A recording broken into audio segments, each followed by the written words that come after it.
This Saturday at Nashville Superspeedway, an 8 million subscriber YouTuber will get inside a NASCAR race vehicle, and the industry is unsure about what to do with him.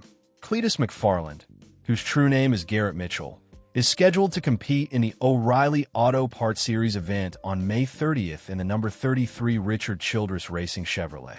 And because this isn't merely a celebrity appearance, the discussion surrounding his presence in NASCAR has been growing louder every week. This isn't a one-time publicity gimmick. A man who spent his entire career creating online vehicle movies has signed a 2-year contract with one of the most illustrious teams in NASCAR history.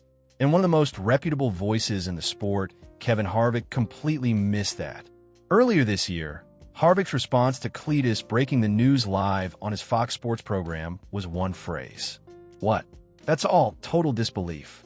Because it seems improbable until you see it in writing that a YouTube content creator would sign a multi-race contract with Richard Childress Racing, the same company where Dale Earnhardt won 6 of his 7 titles and where Harvick made his Cup Series debut following Earnhardt's death in 2001.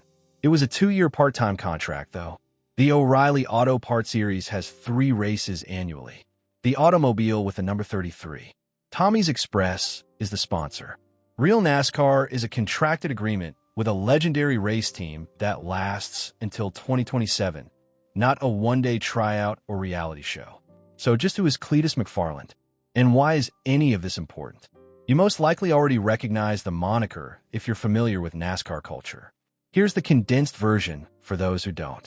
Growing up in Nebraska, Garrett Mitchell amassed a YouTube following by pursuing the fantasies of every gearhead.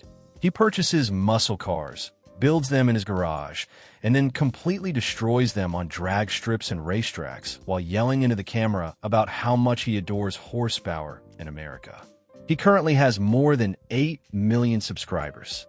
He organizes his own racing competitions, the Freedom 500 and the Lulitz Race Series, in which he competes against fans and other creators in a Crown Victoria. In 2023, he won his own Freedom 500. In a way that isn't staged for the camera, he has a sincere and genuine passion for motorsports. And it was precisely this devotion that initially attracted NASCAR's interest. He started competing in the ARCA Menards Series in 2025, which marked the beginning of his journey into NASCAR. The learning curve was both public and steep. In his first ARCA start in 2025, he finished 41st in Daytona. Just 40th, not 40th in a large field. The kind of outcome that would send the majority of folks home with their tail between their legs is an early exit. However, Cleetus returned. He continued to race. He continued to get better. By 2026, he had finished 11th in the ARCA race at Daytona, 4th in the ARCA E Series at Rockingham, and 2nd in the ARCA race at Talladega. 2nd place at Talladega, the same track that humbles Cup Series veterans every week. Following the Talladega outcome, he turned to face the camera and spoke what may have been the most famous comment from Cleetus McFarland in a motorsport interview. He claimed it was the best race he had ever participated in. That was the most enjoyable time he had ever had while wearing clothes. He continued after pausing. Richard Childress Racing signed that individual to a 2-year contract.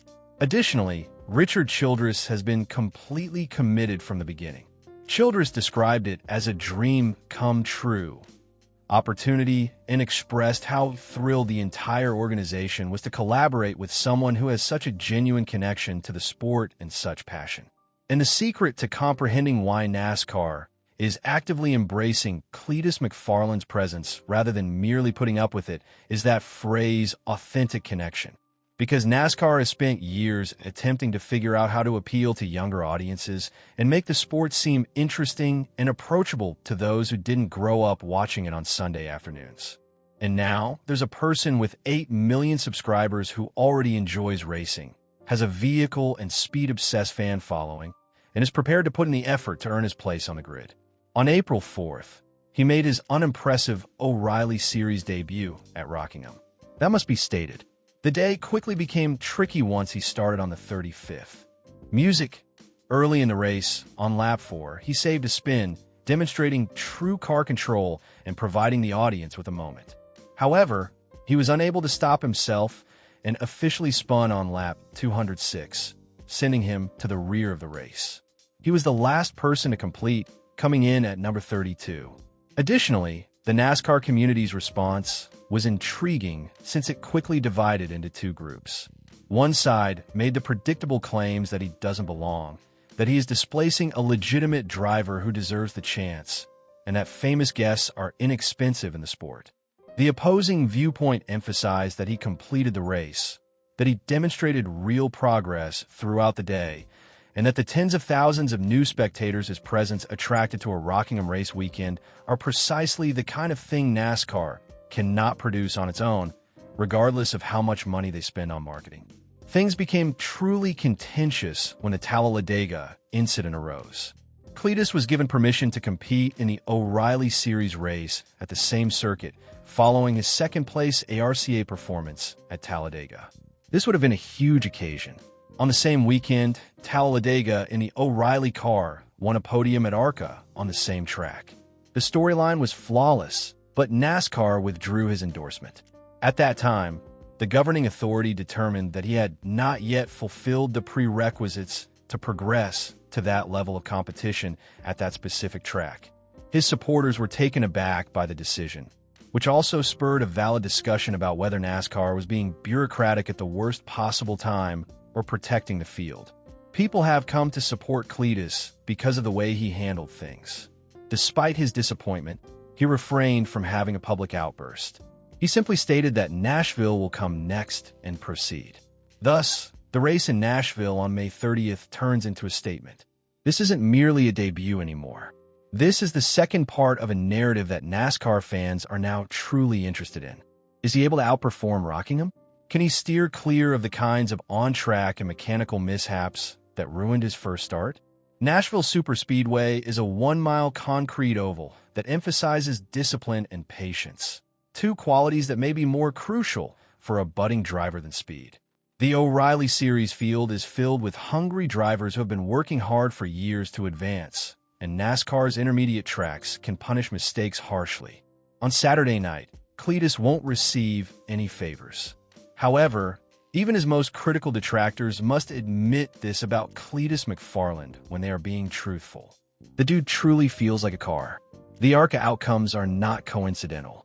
It is truly measurable progress to go from 40th place in Daytona in 2025 to second place at Talladega in 2026. That is not an accident. That occurs as a result of someone spending time behind the wheel, paying attention to their engineers, and truly learning how to drive a race car at high speed. Following Talladega, his team owner Ray Jones Racing stated that Cleetus had advanced more quickly than nearly everyone they had worked with at that point in their growth. That is an important statement made by a reliable speaker. Then, there is the story of Richard Childress, which has received very little attention to date. Fans can compete against Cleetus McFarland in better cars at his own racing events, the Crown Vic All-Star Races, which he organizes nationwide. In 2026, Richard Childress, the 80-year-old founder of one of NASCAR's most illustrious organizations, will suit up and compete in one of those Crown Vic events at Stafford Speedway in Connecticut. Childress hasn't raced professionally in 45 years. Due to an invitation from his new driver, the man who founded the team that housed Dale Earnhardt, who has spent 50 years at the top levels of motorsports and witnessed 6 championships won under his banner, will go outdoors with internet fans in a beat-up Crown Victoria. Nothing can fully convey the type of enthusiasm that Cleetus McFarland brings to any space he enters. All of this leads to the larger discussion. Cleetus has openly said that the Daytona 500 is his long-term objective. That's the goal, not necessarily this year or next. Additionally, the pathway is not as wild as it seems. With RCR locked in through 2027, the RCA records that demonstrate real growth, and a fan base that will follow him wherever he competes. Many drivers have traveled farther to reach Daytona, yet none of them arrived with 8 million spectators. The next phase is Saturday night in Nashville, one race at a time, one outcome at a time. Cleetus McFarland will not go away. And whether or not NASCAR is prepared for the future, the sport is going to discover.